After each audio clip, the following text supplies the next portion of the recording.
जरा सा मौसम बदलते ही बार बार सर्दी, खांसी, जुकाम, फीवर और इन्फेक्शन हो जाता है। बॉडी में थकान और कमजोरी सा लगता है, डल स्किन या फिर डाइजेशन की प्रॉब्लम होते रहती है। हो सकता है आपका इम्यून सिस्टम कमजोर हो गया है, ज़रूरत है इसे मजबूत करने का। इसीलिए इस वीडियो में हम जानेंगे इम्यून सिस्टम को मजबूत करने वाले बेस्ट फूड के बारे में, और साथ ही साथ ये भी जानेंगे कि इम्यून सिस्टम क्या है और क्या रीज़न है कि इम्यून सिस्टम आज के दिन में बहुत ही ज़्यादा कमज़ोर होती जा रही है। तो पूरी जानकारी के लिए वीडियो की लास्ट तक बने रहें। आइए सबसे पहले जानते हैं इम्यून सिस्टम कैसे काम करती है, और साथ साथ ये भी कि क्या रीज़न है आज की डेट में अधिकतर लोगों का इम्यून सिस्टम कमज़ोर होते जा रहा है। इम्यून सिस्टम की बात करें तो हमारे बॉडी का डिफेंस सिस्टम है। हमारे बॉडी का सेल, टिश्यू और सभी ऑर्गन्स एक साथ मिलकर काम करते हैं। जब भी कोई बैक्टीरिया या वायरस हमारे बॉडी में अटैक करती है तो इम्यून सिस्टम हमारे बॉडी में एंटीबॉडीज़ बनाता है, और ये एंटीबॉडी उन बैक्टीरिया और वायरस को डिस्ट्रॉय करता है और हम बीमार होने से बच जाते हैं। सिंपल वे में कहा जाए तो इम्यून सिस्टम हमारे बॉडी में सिक्योरिटी गार्ड की तरह काम करती है। इम्यून सिस्टम कमज़ोर होने का मेन रीज़न है प्रोसेस्ड और जंक फूड ज़्यादा खाना, अच्छी नींद नहीं लेना, फिजिकली एक्टिव नहीं रहना, ओवर थिंकिंग, स्ट्रेस, स्मोकिंग और अल्कोहल ज़्यादा कंज्यूम करना।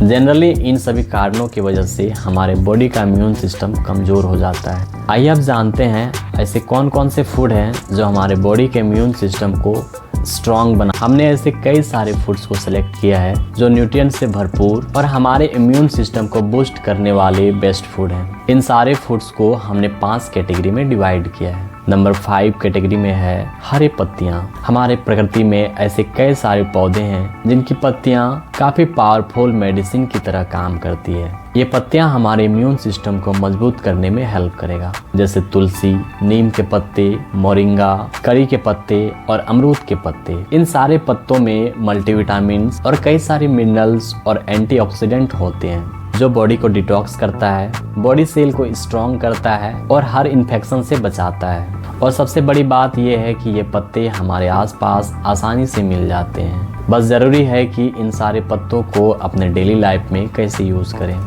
नंबर 4 कैटेगरी में है प्रोबायोटिक्स फूड।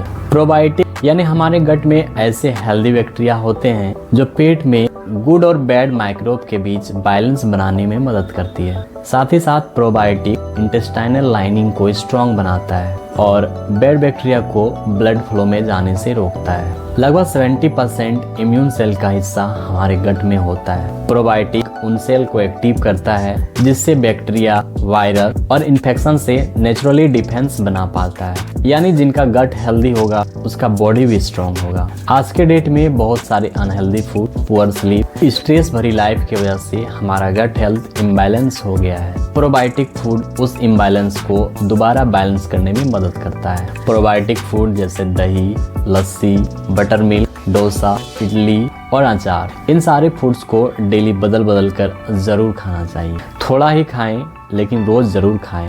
नंबर 3 कैटेगरी में है विटामिन सी रिच वाले फूड।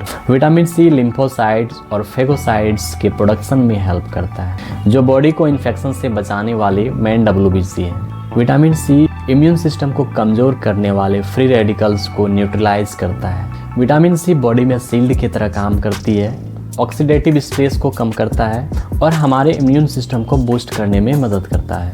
विटामिन सी रिच वाले फूड जैसे आंवला, लेमन, ऑरेंज, पपाया, अमरूद और टमाटर, इनमें से कोई भी एक फूड डेली आप ज़रूर खाएं। बॉडी में विटामिन सी की रिक्वायरमेंट्स को आपको न्यूट्रिएंट्स के थ्रू ही पूरा करना होगा, क्योंकि विटामिन सी ना तो बॉडी में स्टोर होता है और ना ही बॉडी में प्रोड्यूस होता है। दूसरी कैटेगरी में हमने रखा है नट्स और सीड्स। नट्स और सीड्स भले ही आकार में छोटे हैं, लेकिन इनमें कई ऐसे इम्यून एसेंशियल न्यूट्रिएंट्स होते हैं जो हमारे इम्यून सिस्टम को बूस्ट करने में काफ़ी मदद करता है, जैसे vitamin C, zinc, selenium, antioxidant, healthy fat, omega 3, polyphenol और फ्लेवोनॉइड्स। ये सारे एसेंशियल न्यूट्रिएंट्स मिलके हमारे इम्यून सिस्टम को पोषण देता है, इन्फ्लेमेशन को कम करता है, ऑक्सीडेटिव स्ट्रेस को कम करता है, साथ ही साथ गट हेल्थ और हार्ट हेल्थ को भी इम्प्रूव करता है। Almond, walnut, figs, sunflower seed, chia seeds, pumpkin seeds, flax seeds और पीनट्स, ये सारे फूड्स काफ़ी हेल्दी होते हैं। नट्स और सीड्स को खाने का सबसे बेस्ट तरीका है 8 से 10 घंटा भिगाने के बाद खाना। नट्स और सीड्स पानी में भीगने के बाद उसके न्यूट्रिएंट्स हमारे बॉडी में जल्दी एब्जॉर्ब होते हैं और डाइजेस्टिव सिस्टम को डिस्टर्ब करने वाले कुछ कंपाउंड्स न्यूट्रलाइज हो जाते हैं। नंबर 1 कैटेगरी में हमने रखा है कुछ स्पाइसेस और हर्ब्स। इस कैटेगरी के सारे फूड्स में नेचुरल एंटीवायरल, एंटीबैक्टीरियल और एंटी फंगल कंपाउंड्स मौजूद होते हैं जो बॉडी के डिफेंस सिस्टम को स्ट्रॉन्ग करता है, इन्फेक्शन से लड़ता है और बॉडी में इन्फ्लामेशन को कम करता है। इन सारी चीज़ों को यूज करने से बॉडी डिटॉक्स होता है, ब्लड सर्कुलेशन बढ़ता है, रेस्पिरेटरी सिस्टम और गट हेल्थ को भी ठीक करता है। स्पाइसेस और हर्ब्स एक नेचुरल मेडिसिन है। इन्हें डेली बेसिस पे यूज करने से हमारे बॉडी में कई सारे फायदे होते हैं। कुछ स्पाइसेस जैसे अदरक, लहसुन, काली मिर्च, लौंग, दालचीनी, हल्दी और हर्ब्स में तुलसी, गिलोय, एलोवेरा और अश्वगंधा काफ़ी यूजफुल और फायदेमंद होते हैं। ये स्पाइसेस और हर्ब्स हमारे किचन में ही होते हैं, बस हमें यूज़ करने का तरीका पता होना चाहिए। कुछ बेस्ट कॉम्बिनेशन जैसे तुलसी चाय, अदरक वाली चाय, हल्दी वाली दूध और दूध के साथ अश्वगंधा पीना काफ़ी बेस्ट ऑप्शन। ये ज़रूरी नहीं कि महंगे सप्लीमेंट से ही आप अपना इम्यून सिस्टम को मजबूत कर सकते हैं। इस वीडियो में बताई गई सारे फूड्स अपने आप में एक मेडिसिनल प्रॉपर्टीज़ रखते हैं। आयुर्वेदा में इन फूड्स के बहुत सारे बेनिफिट्स बताए गए हैं, बस आपको इसके इस्तेमाल करने का सही तरीका और सही समय के बारे में पता होना चाहिए ताकि ये फूड्स अपना सही रिजल्ट दे पाएँ। उम्मीद करता हूँ कि ये जानकारी आपको अच्छी लगी हो। यदि हाँ, तो आपको 2 काम करना है। पहला, किसी एक पर्सन के साथ इस वीडियो को ज़रूर शेयर करें ताकि उन्हें भी हेल्प हो सके, और दूसरा, इस चैनल को सब्सक्राइब करें ताकि ऐसी जानकारी आप तक पहुँचते रहें।